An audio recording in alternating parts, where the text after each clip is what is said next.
Alam mo na ba ang shortcut kapag nagmumultiply tayo ng number by itself? Example, 36 times 36. At ito nga ang ating ginagawa. Long method, original process. At ang magiging product nga natin dito ay 1,296. Pero ito ang ituturo ko sa inyong shortcut method sa ating Math-Dali Challenge. Okay, una, i-rewrite mo lang ang 36 times 36 into exponential form. Magkakaroon tayo ng 36 squared.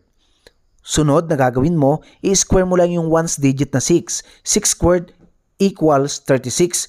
Carry 3, bring down 6. Then multiply mo lang lahat ang tatlong to. 3 times 6 times 2. Ang sagot 36 plus 3, 39, carry 3. Then square mo naman yung ating tens digit which is 3. 3 squared, 9. 9 plus 3, 12. Tapos na. Meron na tayong 1,296.